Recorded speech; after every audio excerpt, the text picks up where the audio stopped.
oh my goodness, this is as close to feeling like I'm a star as I ever got in 22 years of my academic and practitioner career. Thank you for such a nice introduction and for such a accurate description of the work that I do. A lot of times when people hear that a professor is going to be giving a speech, it's kind of, oh gosh, what do these people know, right? And I get that pushback whenever I travel for my research from practitioners. They think we're going to show up, get our data, and we disappear. And that has not been the case for me. And I'm thrilled for the invitation to present to you all. So, oh, there's a clicker. What am I talking about again? Creating impactful boards, right, is what I'm talking about.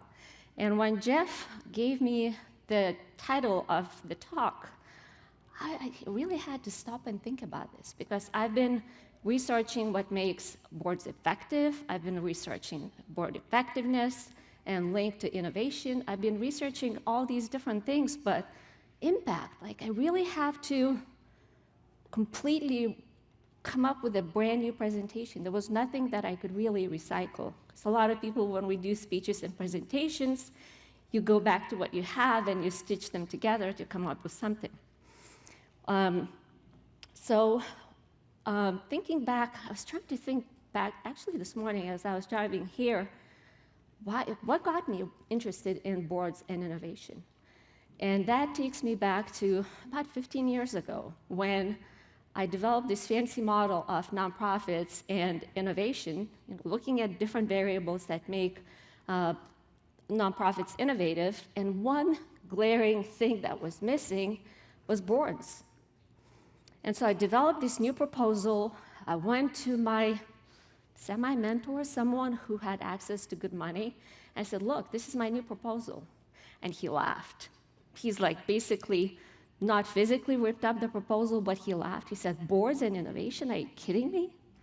These people have no power over anything that happens in nonprofits. I'm like, what are you talking about? And so I set on this mission to prove him wrong. And so a lot of what I'll be sharing today is based on practitioner wisdom as well as research that I've done.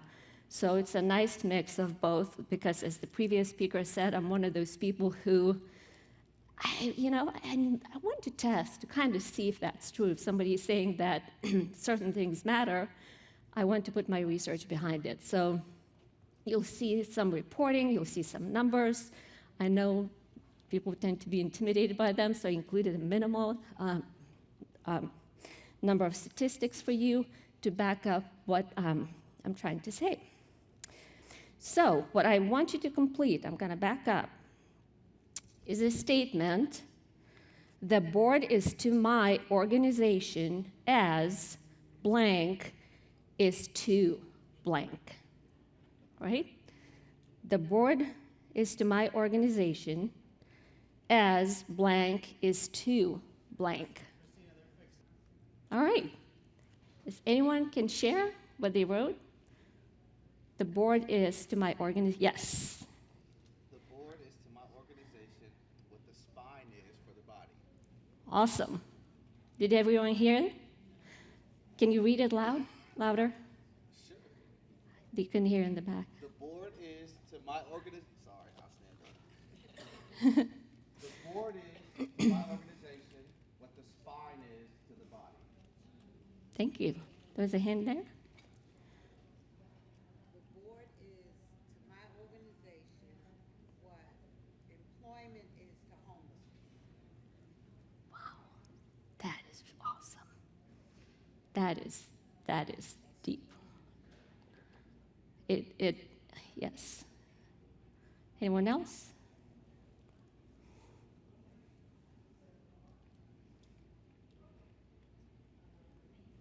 Yes. As an engine to the car? Okay. I saw another hand somewhere. The board is to my organization as guidance is to counseling. Guidance is, wow, okay. Thank you. So I think, yes. I was thinking like the board is like a mentor to an Absolutely. And it was interesting. So I was thinking, and I don't know, I tend not to ever practice when I teach or my presentations. I think I was a stand-up comedian in my past life. And I was just thinking as I was getting on the board that it should be to where behind every great executive, there's a great board, right? But very rarely that is the case. You see great executives or you see great boards, but that team, that perfect combination is really rare. So I'm actually relieved that there was no negative, right? That means you either think they're important or you have a great relationship with your board. So when I was preparing for this presentation, I was looking at different images that would show impact, what impact is. You guys want to guess what? And you saw the pictures, so you probably will guess. What do you think the first image, the most popular image that comes up when you talk about impact? What? I couldn't hear you guys. Will have to speak up. It was this. It was drop of the water, right? And you can see what impact it's having. It has this ripple effect. But then it got me thinking, wait a minute, so it all depends. If it's a drop of water, it can also look like this. It's a whole different impact that you can have. It's not just slow drop that has this kind of even, slow-moving effect, or it can have it really impactful, or it pops up. How about this one? I have no idea how they did it. It's probably one of those slow-motion cameras. It's pretty darn impactful, right, when you think about how that can happen. Or this. If you have a glass and you drop something, it's a limited area, right, and that impact will look very different. Or how about this one? Where that impact is not limited to one area, where it's all over the place, where it ripples throughout the ocean, throughout whatever your space, whatever your ecosystem might look like. So when you think about impact, impactful boards, and I think it's really important that people have a conversation. What impact are we trying to have here as a board? Are we trying to have this one draw, first slide? Are we going for this big ripple effect that is much, much broader than the organization itself? I'm going to skip that because we wasted some time. So here's what I came up with. It's like a little puzzle, and it's basically the model that I developed over the years of different things that are related to boards and how that ends up in impact, having a major impact. So the first thing, if we want to impact, we need boards that perform, right? What do we want them to do? It will depend on the impact that you're trying to have. I'm sure all of you took some board trainings or did some readings. You know what the major roles that boards have are. But what I've seen, at least in my experience of serving on the board, talking to board members, is that people tend to focus on ensuring resources and making sure that the adequate oversight is provided to organizations. The one area that, to me, is critical for that true impact that has the ripple effect is the setting, direction, and strategy. And I don't know how many boards realize that it's their job to do it. It's their job to say, this is the ship we are on, and we are at the steering wheel, and it's our job to tell the executive which way we're going. In my experience, a lot of times, and I even find myself going, wait a minute, why am I finding myself explaining what I'm trying to do to the executive, almost feeling like, having this desire to explain and justify my behavior and my actions when I'm thinking, wait a minute, we're board members.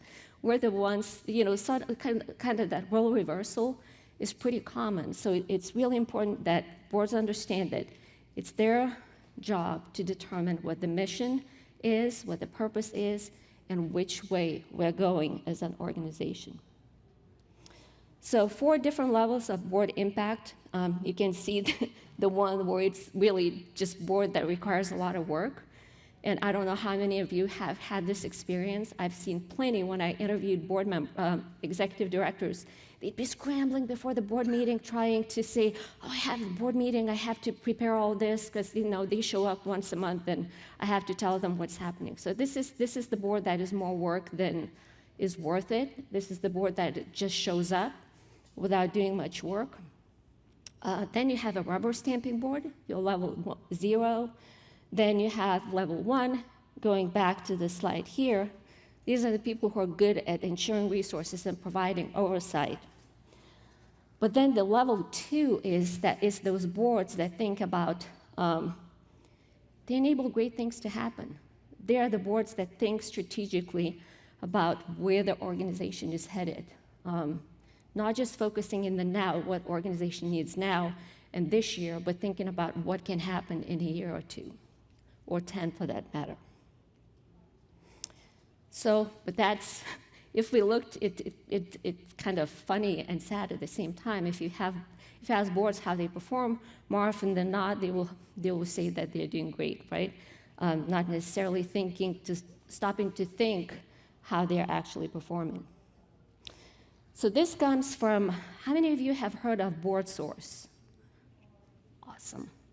Once a year, they put out a report, Leading with Intent, where they interview executive directors and board members about board performance, and this comes from the 2021 report. So they asked chief executives and board chairs to rank these different areas and look at the bottom, the ones that have C, C-, and C+. These are mostly the areas that are related to that strategic focus, that steering of the organization, that vision, that thinking about what great things can happen to the organization. So you have thinking strategically as a board, that's at least it's a C+, right? Understanding the context, and I'll talk about that quite a bit. Building relationships within the community that they are trying to serve and support, and building diverse and inclusive board. So these are all, the C pluses and C's and C minuses are for the behaviors that should actually be at the forefront. They should be focused on if you're an impactful board. I was hoping I could fix that. There is one typo.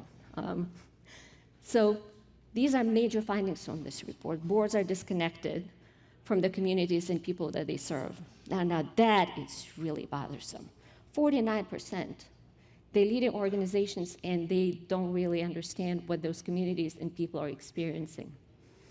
Another interesting one is that if there's so much focus on raising money and pressure on the boards to raise money, that they do it at the expense of strategy and relevance, and those things that, like almost losing sight of what is really important and what they should be doing.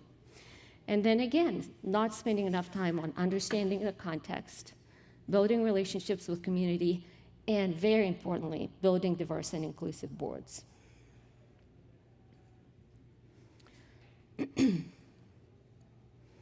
So one article that spoke to me as I was preparing this presentation again, so if we're thinking about this, strategic thinking far ahead, the big ripple effects across the big space, not just a limited space, what do we need, what is new, what is it that we're missing? And one thing that spoke to me was that purpose-driven leadership. And that was in Stanford Innovation Review that just came out. And they talk about 4 different things that are really important if we want to not work in silos. But the previous speaker talked about the power of partnerships, the power of working together, and how much more we can accomplish if we work together as opposed to working in silos. So with that, instead of thinking, my organization, funding for my organization, competition, it's like thinking of an organization as a territory. Think about the purpose. What is your organization trying to achieve?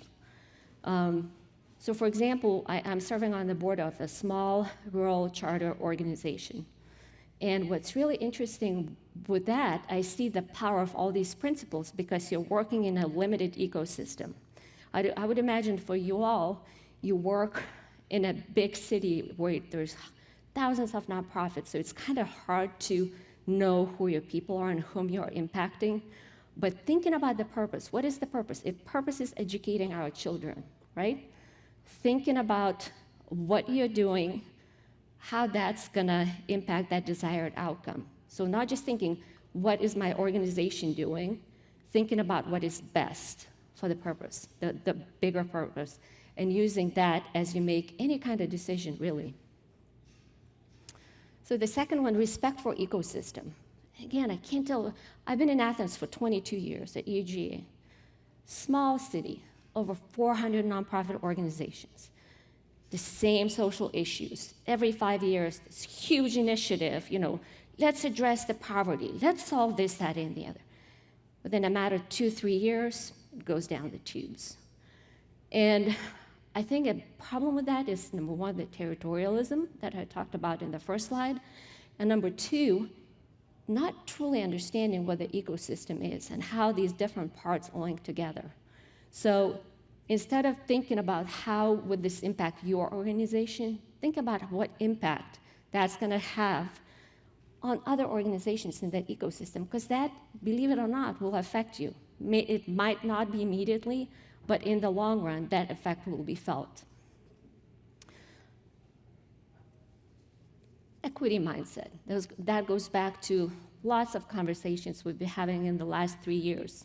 Having that equity mindset, and again, it's kind of, I thought mentally understood and intellectually understood what that meant, but it wasn't until my students started working on design projects and they would come up with prototype, and I said, well, now, will this work for, I would give them a list of different people, of different backgrounds. And then it's almost like back to the drawing board. No, it won't work. And why won't it work? Well, maybe it will not be offered at the time that works for these people. Maybe it will not have a ramp to allow access to where you will be providing this. So again, thinking about not how your strategy will advance your mission, but thinking about those equitable outcomes. How will your strategy help you achieve more equitable outcomes? And lastly, and it goes back to that understanding community. It's authorizing voice and power, giving that power to the stakeholders, saying, we don't know it all. We don't know the answers. What do you all think? And if any of you have heard of design thinking, this co-designing, co-creating is one of the sexiest words on the planet. It's like every funder wants to see it in their proposals. Well, what does that mean? It just means let's get everyone at the table and listen to each other and try to make sense out of the situation together, as opposed to us coming and telling you what we think the best solution is. So purpose-driven leadership, and you can read up on it if you go to Stanford Social Innovation Review. It just really spoke to me. It just somehow brought everything together. If you want the impact, you have to think not just about yourselves, but look at the bigger picture and how what you're doing impacts that broader picture. So, isn't this true or what? It's like by the time you meet, it's settled. We put out press release saying we can't remember what we decided. That's a sad part of but I think it happens more often than not. So we know board performance. So we know we want a board that is a group of people thinking strategically and thinking what is the best for their organization, taking into consideration communities, stakeholders, equitable outcomes, thinking about being a bigger citizen, thinking how that will impact others, not just you. Now, that is linked to organizational performance. What the board does will impact how the organization performs. And again, some numbers real quick from Leading with Intent. It shows that board impact across these different areas of organizational performance, defining strategic priorities, organization's reputation, financial resources, organization ability to take calculated risks. All this is impacted by the board, by the work that board does. So there are numbers to back it up. It's not just, excuse me, wishful thinking. So now we know what we want people to do. We know what impact we want to have. What kind of people do we need, right? I'm sure I'm old-fashioned. I like logic model, theory of change. It's a stretch. Somehow logic model is more logical, if you will. So that's why I'm sticking with the term. So what inputs, right? What do we need? How would these people look like? So who is on the bus, right? Taking a close look at, with a fresh perspective, what do we want to happen? And seeing if whom we have, if it's an existing organization who's already on the bus. If you're thinking about starting an organization, it's an empty bus, a great place to be because you can start from scratch. And thinking about whom do we want.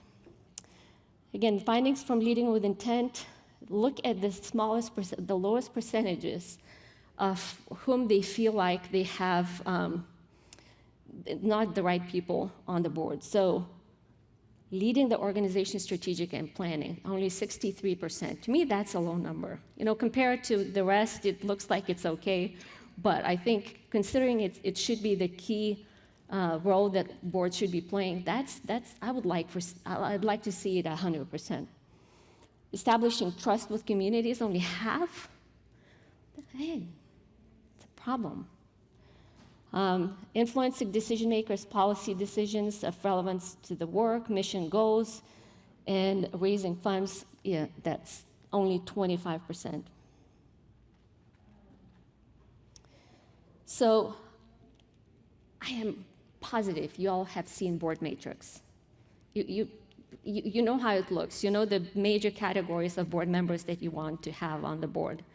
But you can have all these people, but if you don't know their motivations, why they agreed to serve or why they would want to serve, even if you get them on the board, they might not be good performers.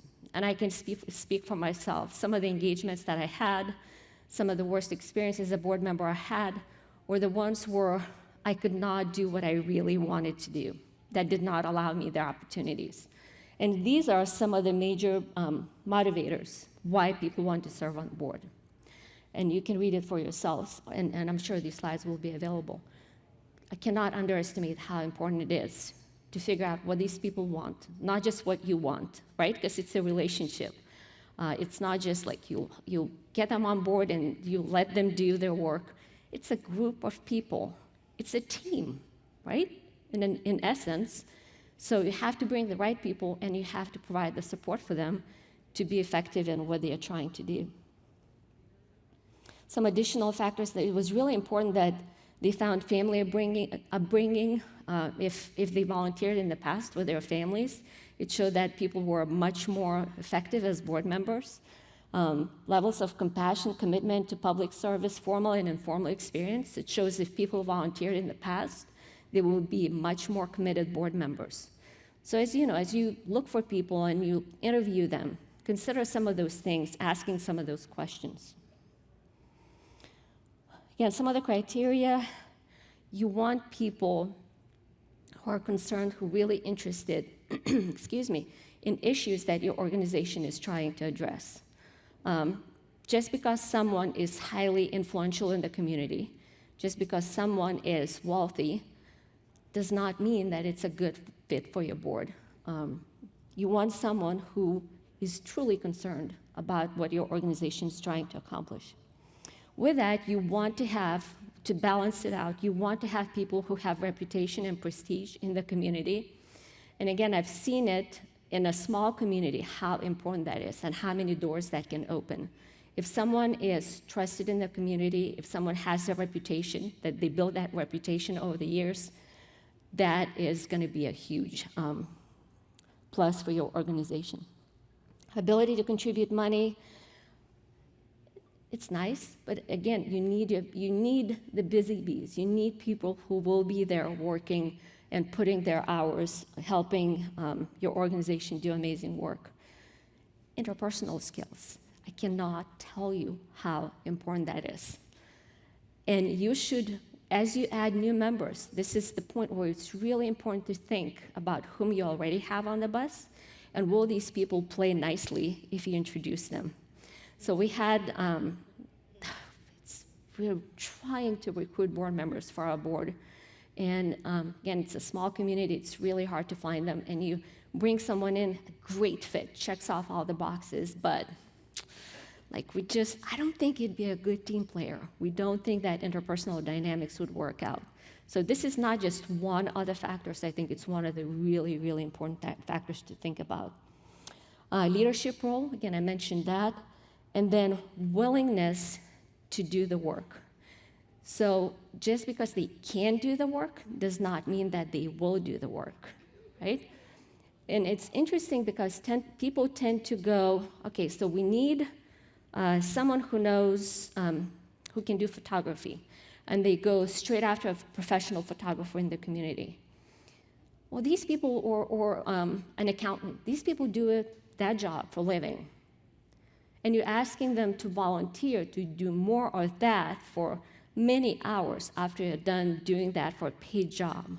So you have to find people who might not necessarily have official titles and names under the things that you want them to do, but people who can do it, who will be there. It might be retired people, it might be people who are coming back to workforce after raising families. It can be many different things, but can do and will do are two very different things. Now, board diversity. Excuse me. When people talk about board diversity, they assume it's gender, it's race, it's ethnicity, and that's it. What I found in my research, when I looked at diversity, I looked at industry, I looked at from what different sectors people come, I looked at personalities, I looked at functional positions that they had, different positions within the organization, different hierarchies. And that actually, believe it or not, the personal diversity and industrial diversity had the strongest impact on how innovative an organization was. So for me, diversity for the sake of diversity doesn't make sense. You have to be as intentional about bringing diversity as about many different things. Why is it important? Why do we want, as you think about how do I bring more diversity, think about who will help me understand my customers more and better. You know, it's variety of different angles can be taken looking at the same issue, and who can bring these unique angles so that you understand it better. Foster innovation, the more diverse perspectives you bring in, it can result in creative ideas, which will in turn, if they are implemented, in innovation. Give perspective on decisions, and that's been really interesting. Being an outsider in the small community, I would raise up issues that they would just look at me, it's like, what planet are you from? I'm like, y'all, you have to think about, we want board from this area and for this position and with this qualification. And we know we can't find that person. So I'm like, why can't we look online? Why can't we bring someone in from Athens, Milledgeville, or what have you? Not easy, right? But bringing that unique perspective that the rest of the board is not necessarily used to having, because a lot of times you have boards that have worked together for a long time, can hit that reset button for you. And broaden perspective and learn. I can't tell you how much I learned from my board colleagues on different boards that I'm serving, a national organization and this small charter school organization, how much I learned from them, because they come from different spaces, from different experiences, and we have fun. We having more diverse people can allow you, not will, You have to create that environment where it can happen, but it can result in a more fun environment for you to work. So where do we find them? You know, these are some of the ideas, and I'm sure y'all have heard some of them. I included some links for external headhunters or agencies or board matching services. These are all active links. So if you get the PowerPoint, you can just click on them. You can post board announcements if you're looking for new board members on these platforms. And I strongly encourage you not to limit yourselves to just that one area or geographic area or specialty area. Branch out for all the reasons that I mentioned in the slide before. So there you have it. That's your puzzle put together, right? The impact on one side, and then the sequence of different things that need to happen. Now, the one thing that I haven't talked about, the one piece, is the board process. So you have all these people. Let's say you recruited board members, and you know what you want them to do. There's this whole piece in the middle, the board process, right? Where somehow all these wonderful, wonderful people have to be able to do what they have to do in a supported way. So board culture, the one thing that I found across all my research consistently, that board culture is critical for all these people, for whatever brilliance they bring to the organization, for that to translate into board performance, like impactful board performance. So exemplary boards are effective social systems. What does that mean? To me, what is culture? You know, culture is values and norms that organization or group or team shares as they spend more and more time together. And if you think about this, if you bring a group of people together and you want to create a group that is effective in what they're trying to accomplish, you really have to have, the cornerstone truly is the respect for each other. If we're respecting each other, then that trust will come. And that trust will allow you to trust each other when you're sharing difficult information. You're not going to be withholding your opinions, your feelings about what you think is being done if you have trust to your board colleagues. More importantly, when that happens, you will feel safe to challenge what other people are saying. The one thing that you don't want people saying this and agreeing all the time. Unfortunately, you see that over and over again, and people somehow assume that is great. Well, I can guarantee you behind these nods, there is disagreement. 100% of the time, there will be someone who's skeptical of what you're trying to say. They will just not be saying. So when you have trust, you can share information, you can have constructive, positive, and productive conflict. And then that giving and taking becomes the norm. So putting back, and I have 5 minutes left, so I ran out of time.